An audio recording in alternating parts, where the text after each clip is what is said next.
Migration. It is my pleasure to moderate this session and also be the discussant of the papers. We have two very interesting papers, one on migrants' pay gap in Jordan and the other one on GCC migration. I will introduce the papers shortly, but before that, a few words about the organization of the webinar. The authors will present their papers with 15 minutes allocated to each paper. I will follow each paper with my comments as a discussant. We will then allow a few minutes to each paper presenter if they wish to respond. The floor will be then open for comments from the audience and questions and answers. You can ask your questions either through typing through the messenger on at the bottom of the screen or raising your hand and speaking. So without further ado, we go to the first paper with the title, Do Non-Natives Catch Up with the Natives in Terms of Earnings in Jordan? New Evidence from Distributional Analysis. The paper's authors are Rabeh Murar and Hatem Jamali. Hatem Jamali would be presenting the paper today. Hatem is Associate Professor of Economics in the Advanced Institute of Accountancy and Business Administration, University of Manoubat in Tunisia. His research interests are in development economics, environmental economics, and labor economics. So Hatem, please, you have 15 minutes if you wish to start your presentation, please. Thank you.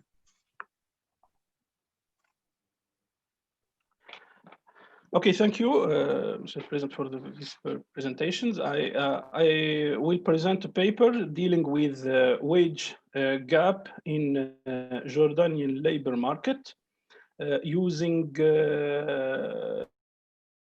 different methods, well-developed method, the quantile decomposition and regression and Waka blender decomposition. The title of the paper is Do Native Catch Up with the Native in Terms of Earning in Jordan, New Evidence from Distribution. The presentation will be structured as follows: introduction, and after we'll move to data and methodology and some summary statistics, interesting results, the main results of the regressions and the decomposition.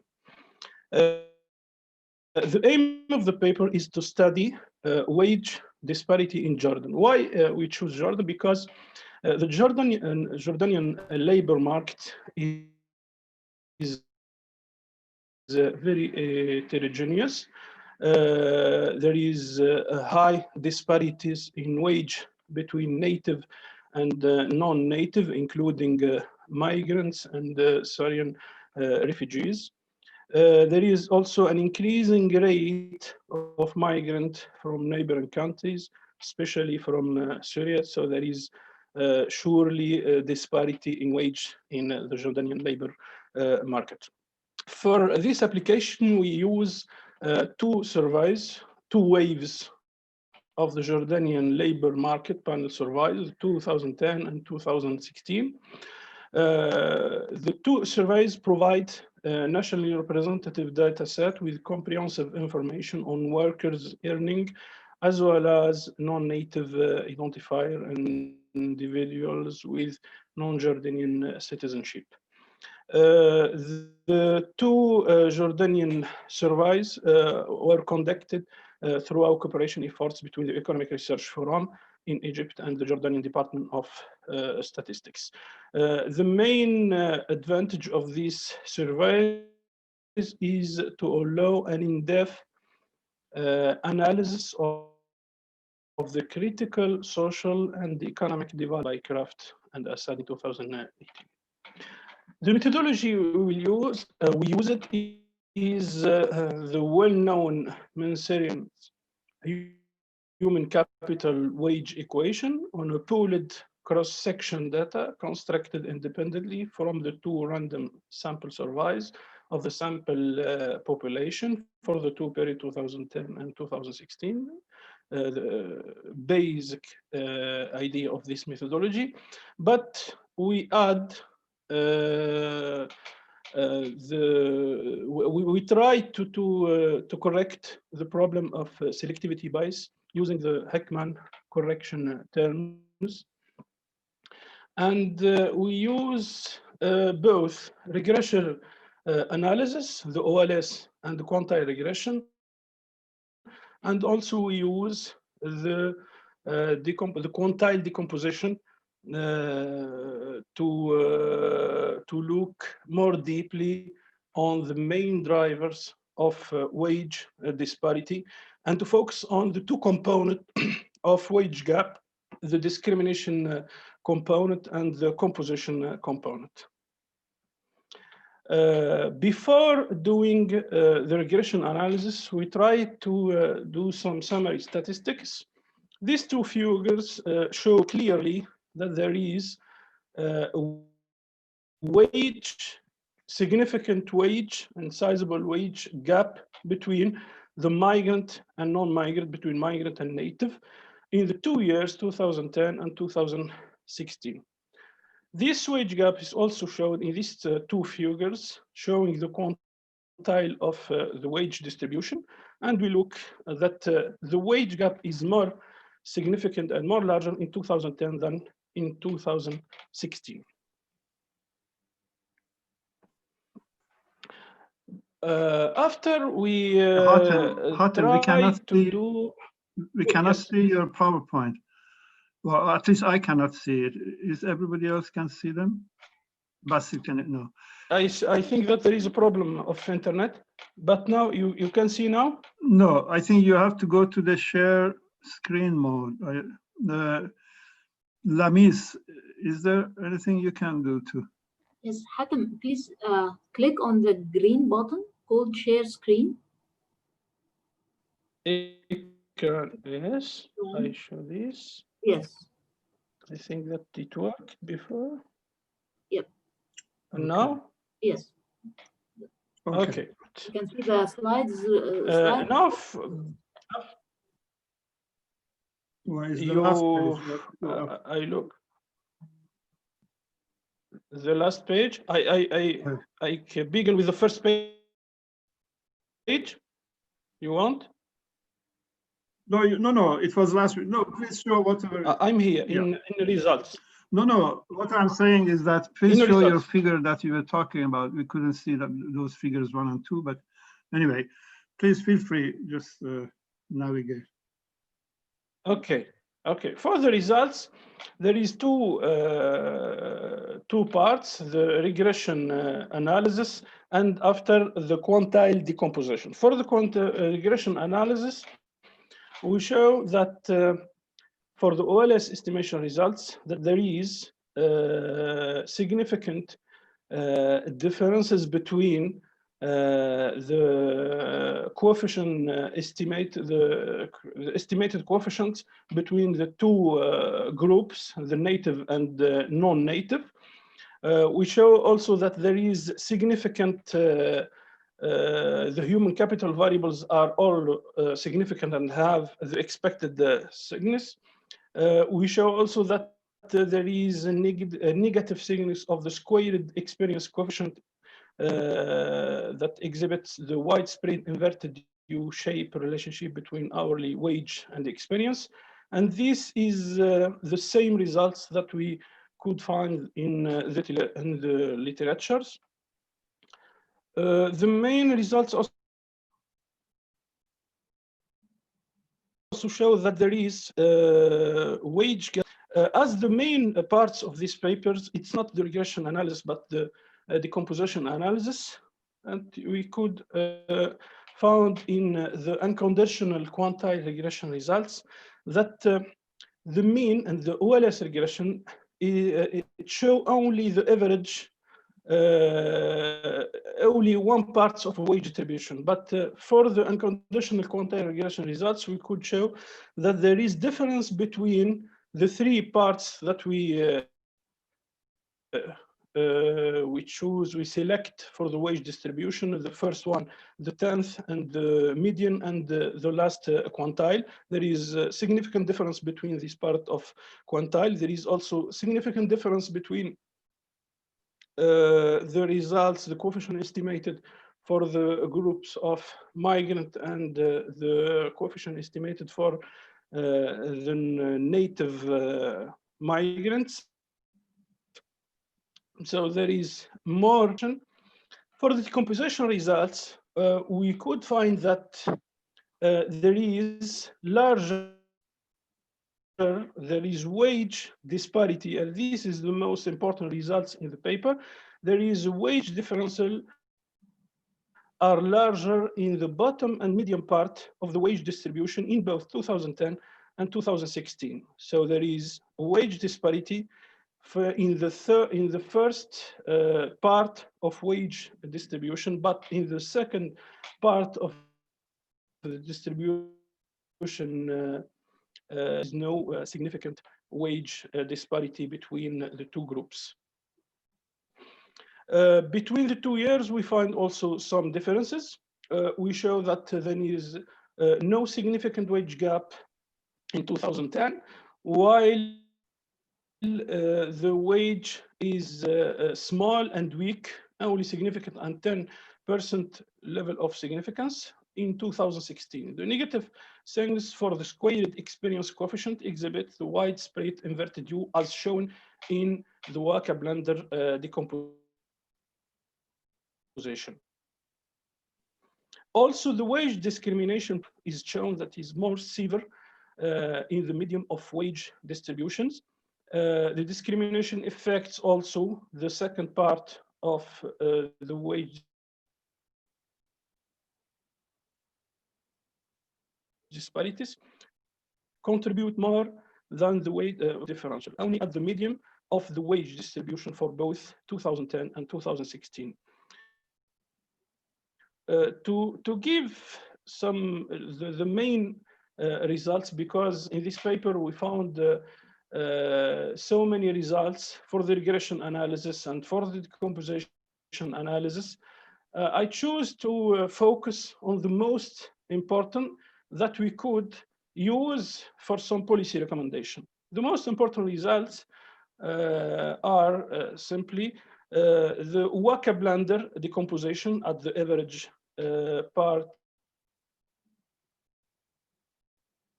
of wage distribution show that there is any native workers and non-native, ranging from 52% in 2010 to 58, about 59% in 2016. So there is significant wage disparity between the two groups.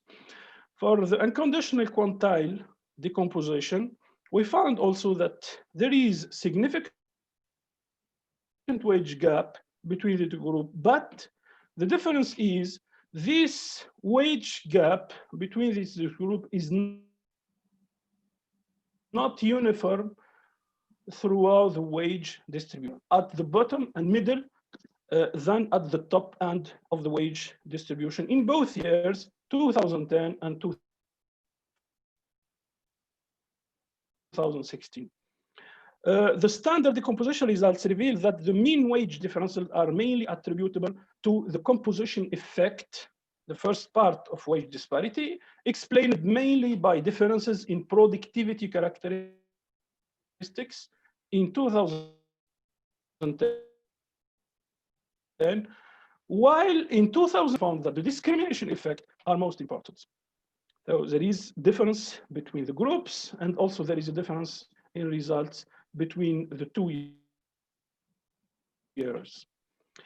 Using the quantile regression decomposition, the main technique that we use in this paper, we could show that the ratio of composition and discrimination effect exhibit an inverted trend, at least at the first part of the wage distribution. So there is differences between the 2 years and between the two that confirm the disparity in results.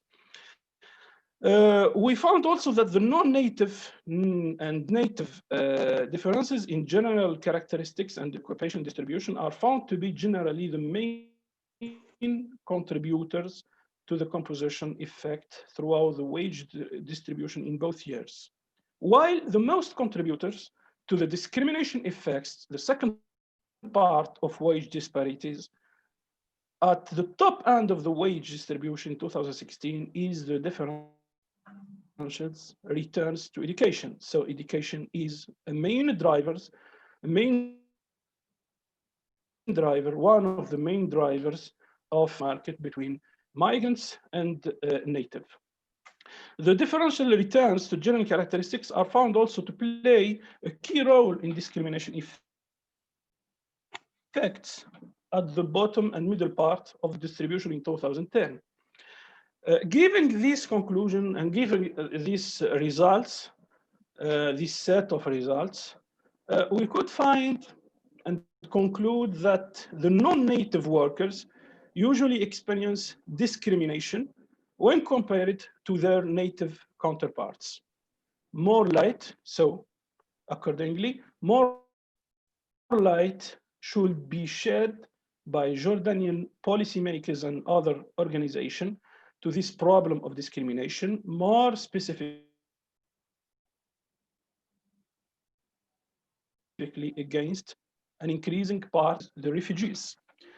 In another paper, I focus on this, specifically on this wage disparity between the refugees and the other migrants, and between refugees and native. And I found also significant wage disparity between groups, and the results show also so many different results when we compare it to this paper. It's proven then that the refugee in Jordan and elsewhere coming mainly from double disadvantages of non-native and the refugees status. And this is the main motivation for me that pushed me to focus on this problem, on these issues. The government should then direct. Okay. Yeah. Okay, I finish with this sentence. Yeah.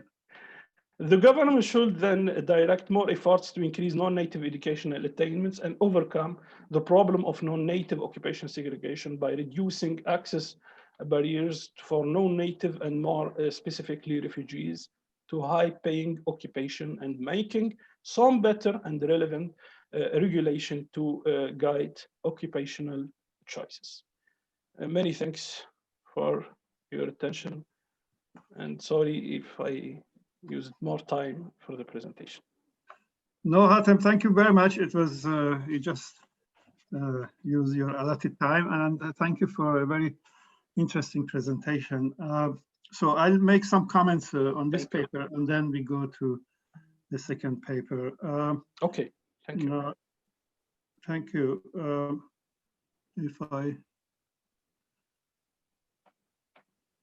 Okay, MK comments. So can you see my screen? Yeah. Yes, I see, but it's not in full screen. Oh, well, let me see if I can make it full screen.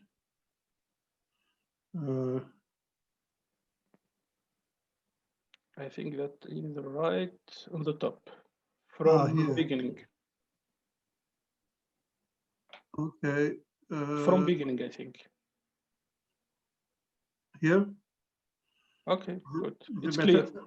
Okay, now, okay, thank you very much. Very interesting paper, which uses two large labor market panel surveys for Jordan, a tremendous amount of work. It contributes to the existing literature on earning gaps. We have studies of gender-based earning gaps, private, public gaps. And in this paper now we have native, non-native wage gaps, or migrant, non-migrant, or migrant national wage gaps, which is welcome. The unconditional quantile regression methods used in this paper also opens the way for more interesting study of the evolution of earnings distribution in the region. You know, a lot has been written about income distribution in the region and its changes, but a big component of income distribution is earnings distribution, and this has been neglected. So hopefully these methods can be used in future to see how the changes over time of earnings distribution contributes to income distribution. So from that point of view, it's also a very welcome paper.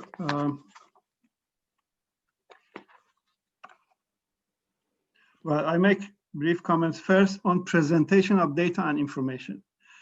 You know, I think there is a lot to be improved in this paper because the presentation and is not very good in the sense that you make references to tables about the findings and they're not there, or they're, so I think one problem may be that you use this term native, non-native, and they are mixed up. And sometimes you call natives non-natives, and you know, you say, for example, non-natives are 80% informal sector, but it's not true, it's the native. So part of it is like that. Another part, definitions should be better. For example, we don't have much time, but here in this table, for example, you have these wealth quintiles. I have no idea.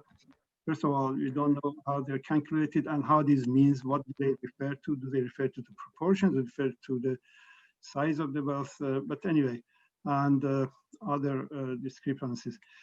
In terms of presentation, for example, you have this kernel density estimate of log wage distributions.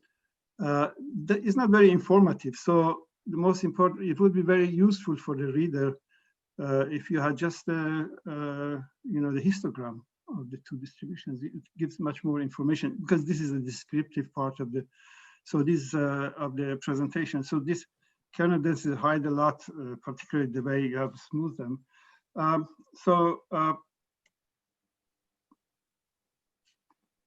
What do the stylized facts, before going to your estimates, tell us about the central question of the paper, which is the gap and its changes. Now, this graph too is a bit enigmatic and problematic for me. So for 2010, we have the distribution, so the of log wages for different quintiles.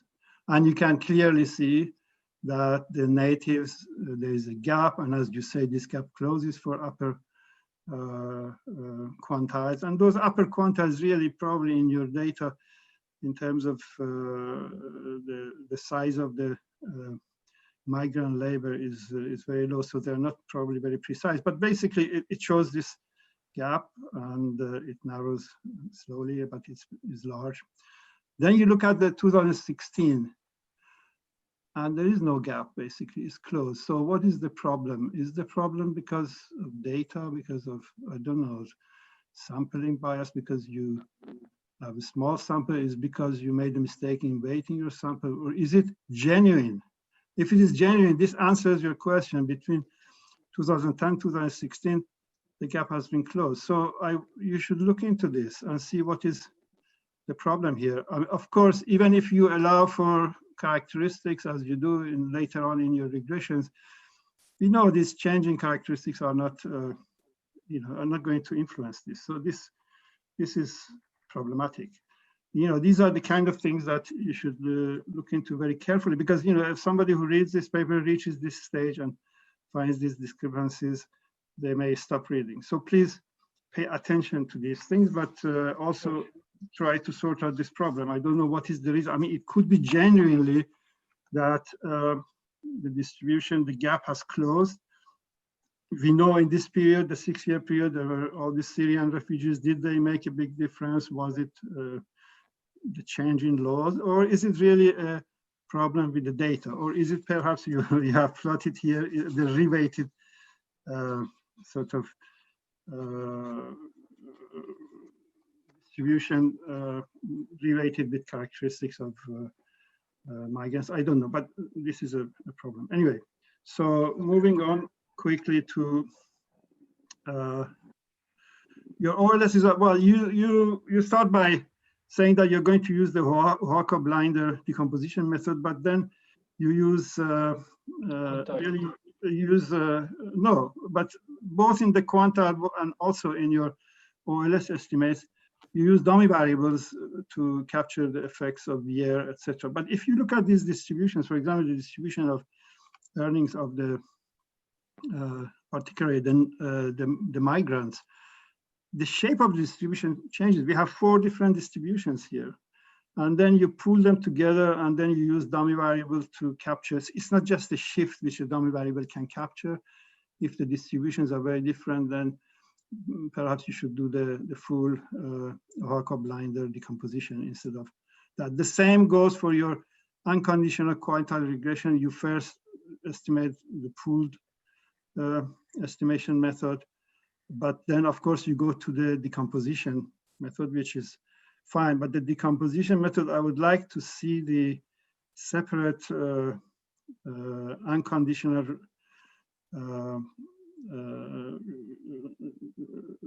recentered influence function regressions for the migrants and non-migrants before you do the decomposition. It would be good to provide them also. In terms of your results, I'm a bit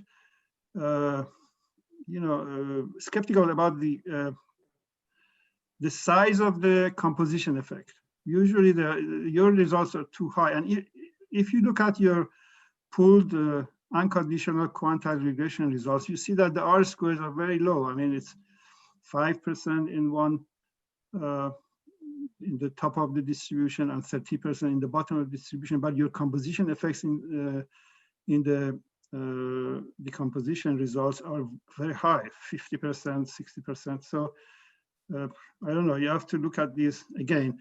Also, finally, just to end here, when you do this, use this O'Haka-Blinder procedure using the unconditional quantile regressions, the linearity approximation is a problem. As you know, these influence functions for quantiles are not linear. So you have to check this. So there are procedures, I'm sure you are aware of them, where you can do the O'Haka-Blinder, but also check the linearity assumption. I don't know if you want, I can send you some of the literature that Lemieux and his colleagues have written about how to check for the linearity assumption. Good to do that. There are different waves of migrants in Jordan. Some of them very old migrants which still have migrant status. Some of them, these different generations may have integrated in different ways. Their education may have been in different countries, etc. So it may be good also to distinguish between these different waves of migrants if your data allows. Look at also the general equilibrium effect. It's not easy. It's just the methods, this unconditional regression methods assumes that there are no general equilibrium effects. But when these Syrian refugees in such big crowds come into Jordan, it should affect the distribution of the nationals in a way. So if you can look at this maybe in future research, that would be interesting. Sure. And also, some of your results about when you say the wage structure effects are influenced by, I don't know, this particular group of characteristics like education, etc. These results are, as you know, again, you have said it in the paper, but they're very sensitive to the choice of the base category. And if you change these base categories, you see that the actual results will change. I don't know what to do with this, but the best thing is to report them and say, okay, when I change these base categories, this happens and that happens, because sometimes these significant results become insignificant, let's say, and occupation becomes significant, and then you change the base and it's changing. Okay, I better stop because this is we need to go to the second paper now. I leave it for your answers to the end after we discuss the second paper, and then we come back to it. Okay, Basil, please. Now, the second paper is called GCC Migration, a longitudinal migrant network approach by Lasenachi and Basil Awad. Basil would be presenting. Basil is an economics analyst at the International Monetary Fund Middle East Center. for Economics and Finance in Kuwait. And he's a statistician by training. And please, Basir, we look forward to hearing your presentation. All right, thank you. Can you see my slides and hear me clearly? Indeed. All right, great. So the title is just as Dr. Masood mentioned. It would have been nice to see you guys in Luxor, perhaps next year, but what happened happened, so virtual it is. All right, so first slide is the summary. Let me minimize this. Okay, so the first point is GCC migration is underrepresented in the academic literature that focuses mostly on Europe and North America. To our knowledge, our paper is the first to explore GCC migration flow. This is because of a lack of data. There's only 45 countries that report flow. None of them are GCC. We're using an innovative data set that estimates migration flow from stock data and other demographic factors. And then when you look at flow instead of stock, GCC is of even more importance.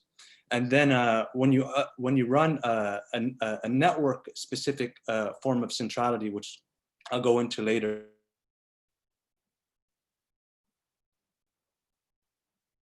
it's eigenvector centrality. It's similar to the Google PageRank algorithm that the search engine used to run. And then briefly, we talk about in the paper that network analysis is an appropriate framework for migration analysis with flow data, not stock data. We also talk about policy implications. Yesterday, I was also brainstorming timely future avenues of research with migration network analysis. So hopefully we can go through that at the end. And the hope, after making the main point that GCC is extremely important in the migration network, particularly when looking at it from a network perspective, is that more research will be done on GCC migration.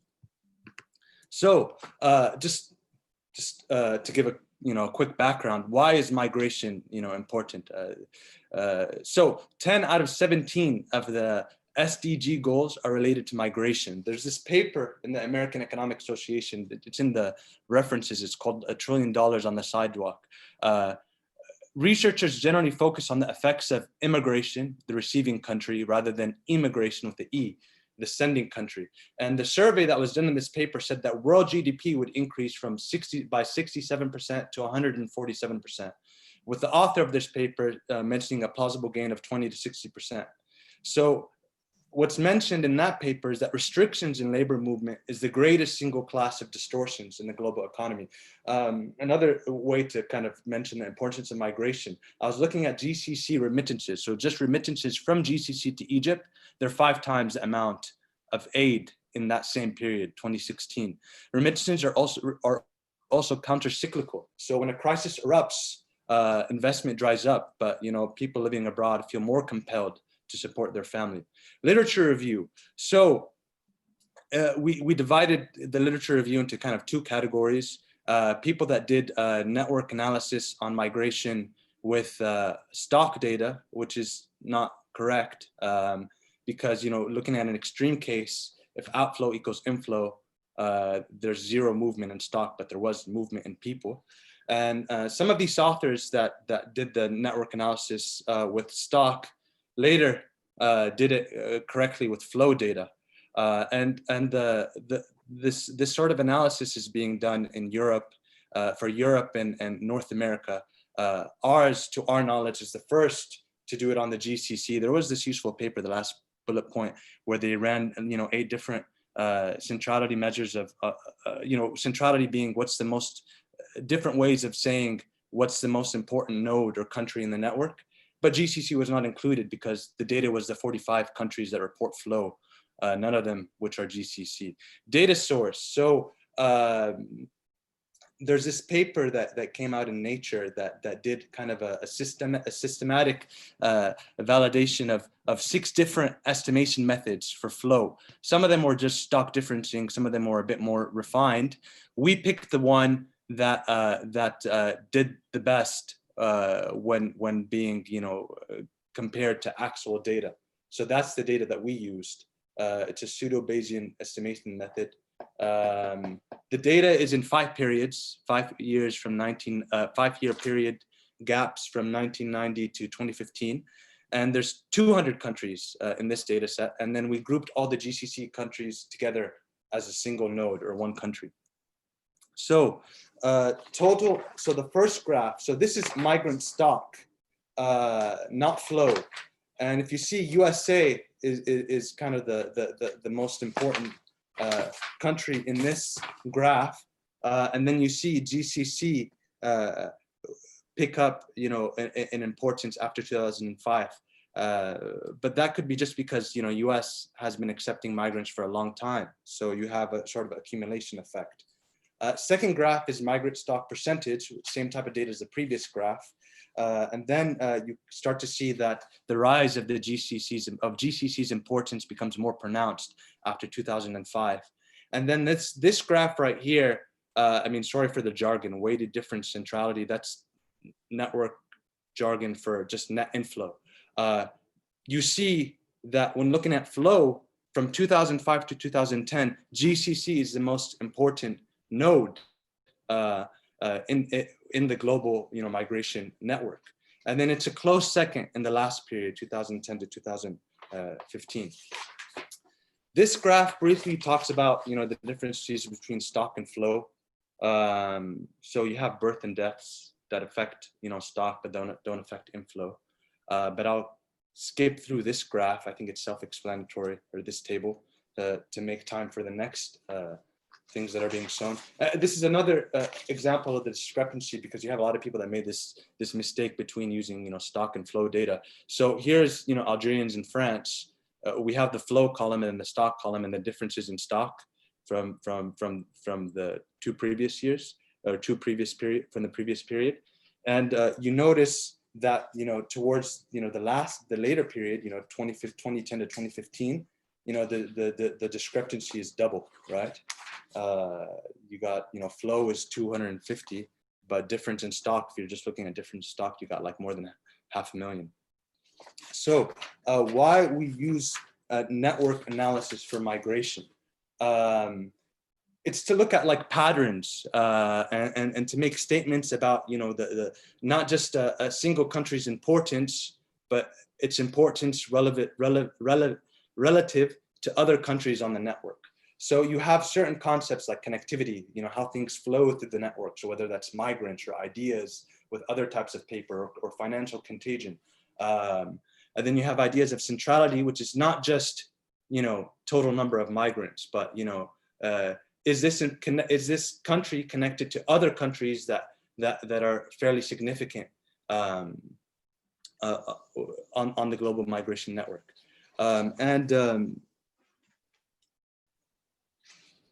Yes. So it helps us answer questions in terms of, you know, making sort of analysis about, you know, the behavior, the patterns that we observe in the global migration network. Here's the specific centrality measure that we used that basically ends up saying that GCC is the most important node on the network. It's Eigenvector centrality. So one way to explain it kind of simply is this diagram on the left with case 1, case 2, and case 3. So all of these lines represent the same amount of flow. So from B to A in each of the 3 cases, it's the same. But the eigenvector centrality of case 3 will be the highest because B has a lot more people going into that country. So A is more significant in case 3 because it's connected to let's say a migration hub or a more significant player in the global migration network. So GCC, you have a lot of big, you know,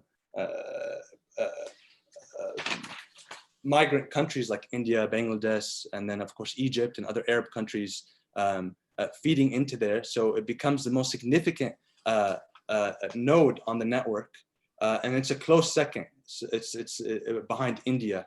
So you can say that this measure of centrality is less destination focused than most of the literature, and then GCC still comes up at top.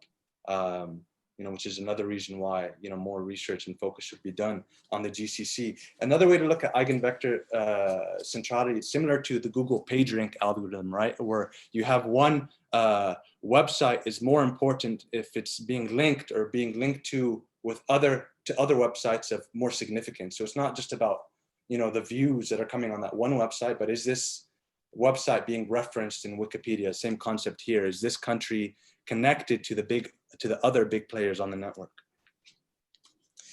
So the question that eigenvector centrality helps you answer is, who holds the most wide-reaching influence on the network? And as said before, that's the GCC.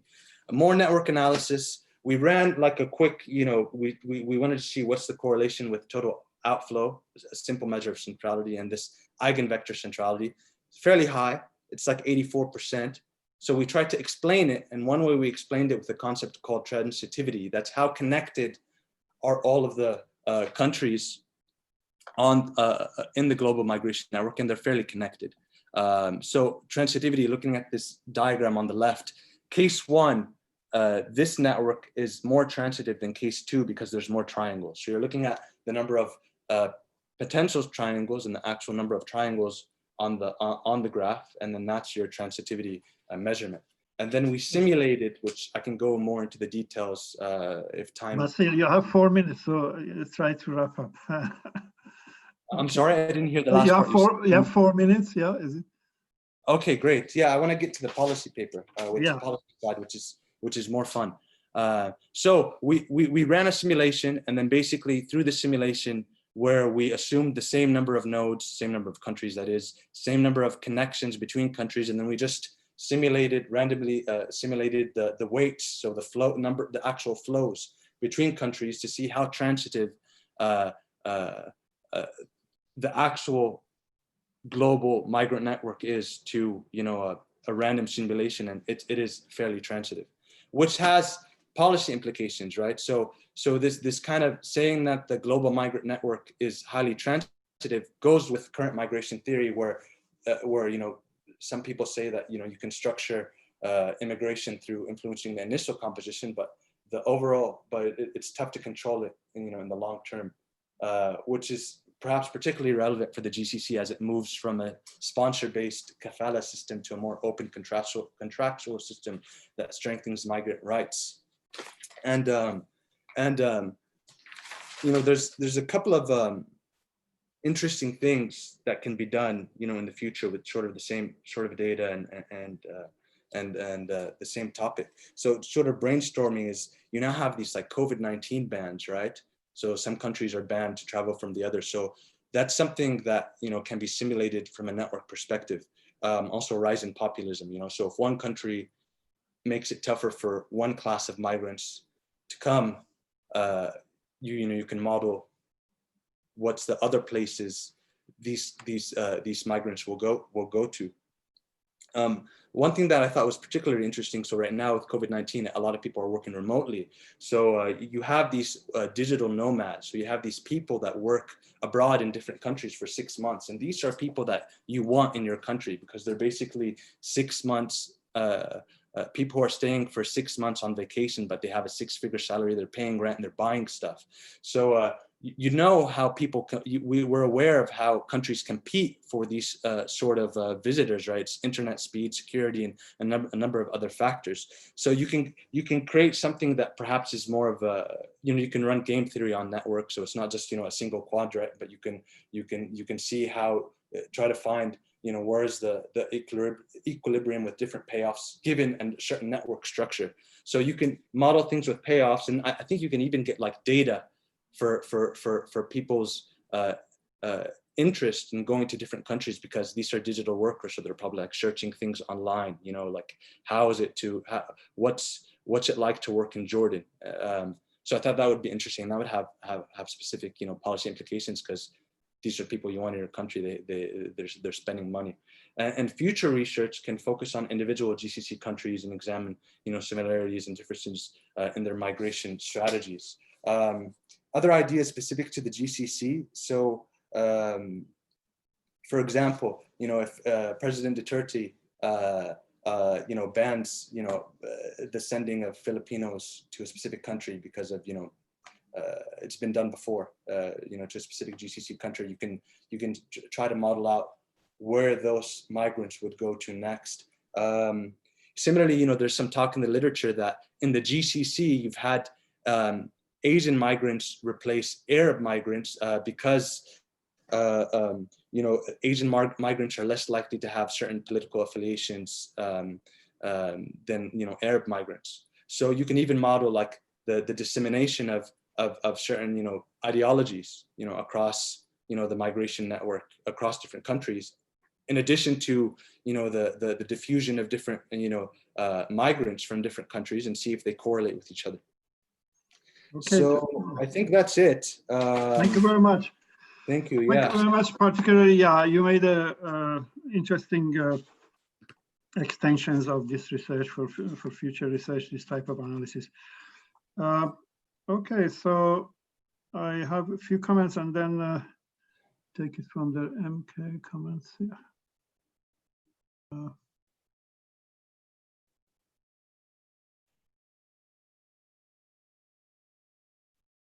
Oh. Okay, can you see?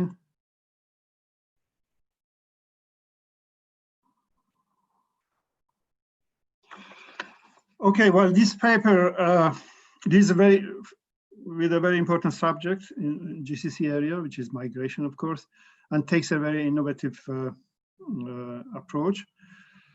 It uses data on migrant flows produced by, well, this is an international data bank by Abel and Cohen, and provides indicators of significance of GCC countries in the international migration network.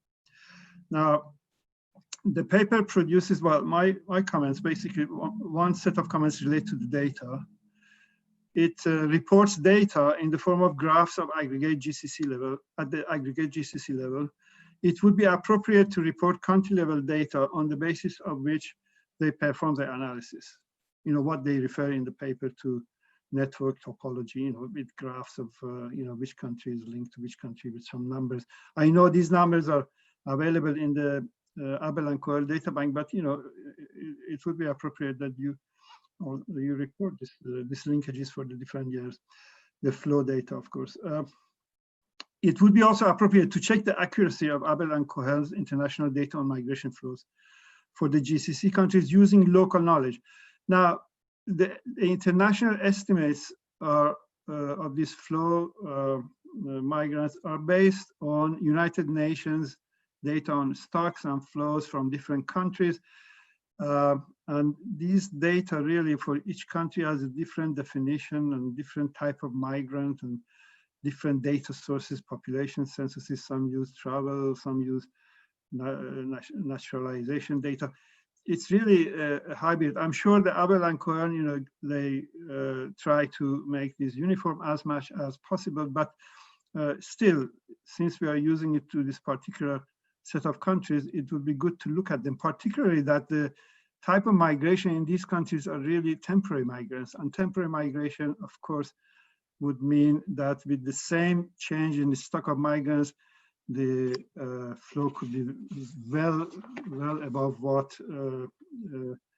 they estimate if they don't take into account this issue of temporary and permanent migration. So it would be good to both the reporting of data and also looking at the accuracy of data. It would be useful. Then we have okay, I had a brief exchange with Basil about this paper and how to take the discussion, and we thought that it's good to look at what are the type of questions that this sort of analysis would answer, and Basil has already listed a few. And here I want to also take it more towards the migration aspect. So we should look at really what people in the literature refer to system of migration. So this GCC countries has its own peculiar system of migration. It's, of course, it's the numbers, and also, but particularly the regulatory system based on sponsorship are important aspects of this system of migration.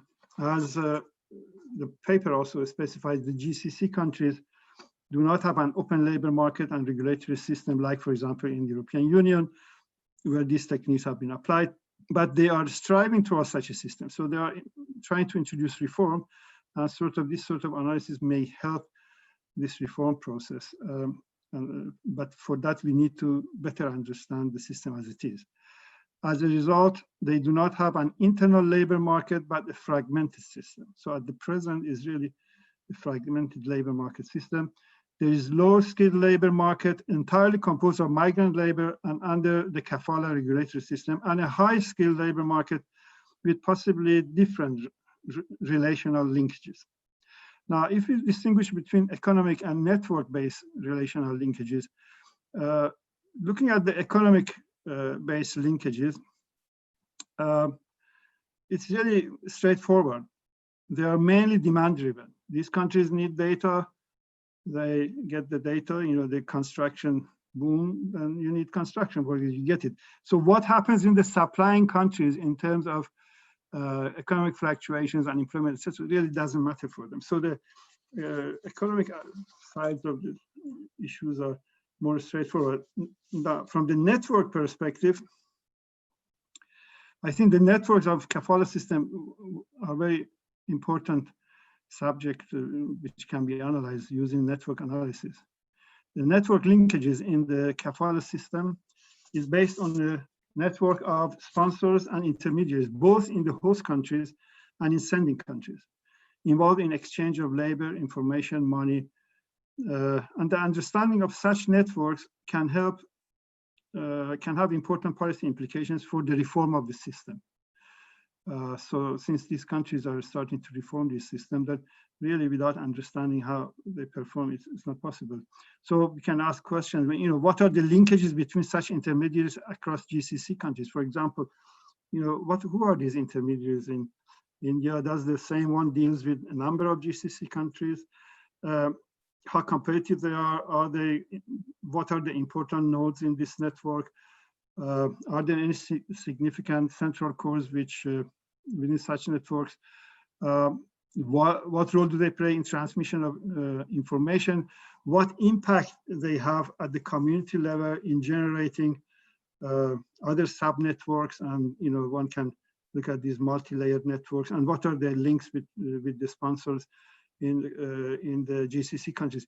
We know that there is this system at work, but we really don't know how this operates. And network analysis, if we can get some more information on this, can help us doing this. For example, the information transmission could help us to, well, I better stop here because we're running out of time.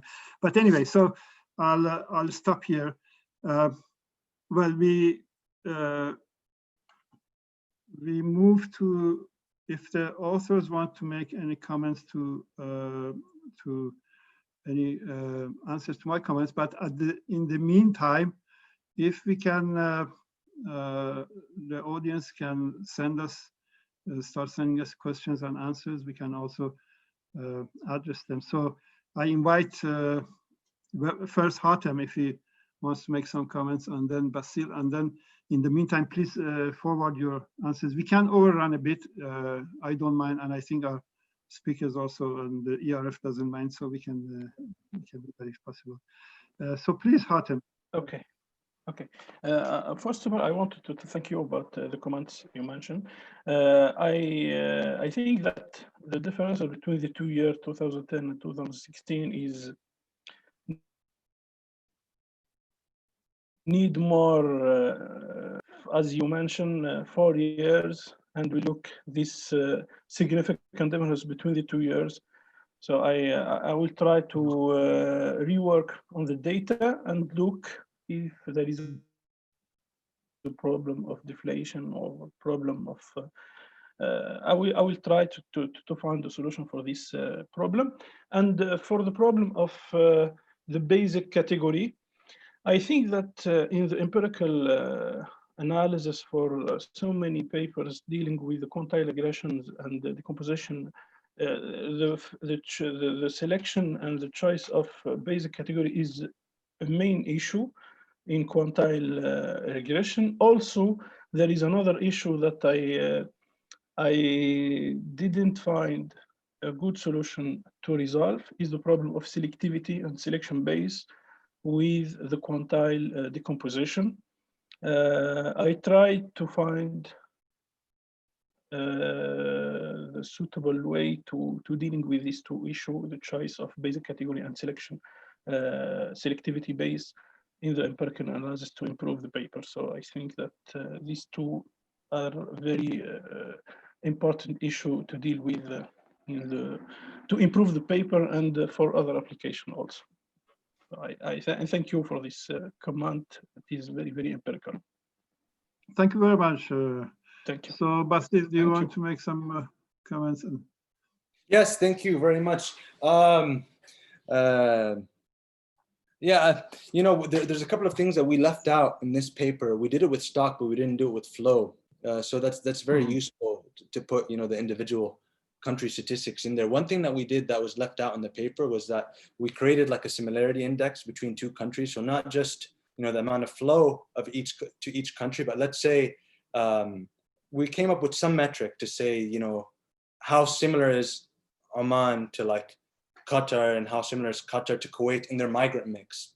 That was left out, but I think it would be useful to put it back in there. So thank you for mentioning that and validating these estimates with what the local authorities are saying is particularly useful thing to do. So thank you for mentioning that.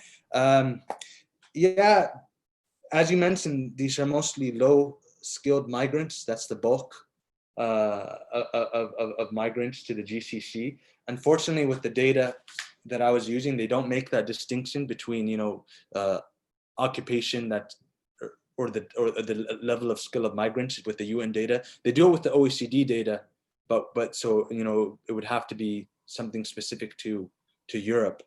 And then, yeah, completely agree. You know, I think it would be very useful to look at it from a micro approach, you know, these kafala system networks, home country, sending country. And there's many things that can be done there. So thank you for that comment. Yeah, thank you. Okay, thank you very much. Any questions from the floor? I don't seem to have any questions, any raised hands? No, well, well, it was a very interesting session. I really enjoyed reading and commenting on the papers, and I look forward to your future work. And thank you very much. And thanks to the attendees that stayed with us patiently, and say goodbye. Thank you. Thank you, Dr. Masood and Dr. Hatem. Hopefully next year we get to see each other physically and not just virtually. Stay safe. Thank you to all the attendees. Yes, you too. Thank you very much. Bye-bye.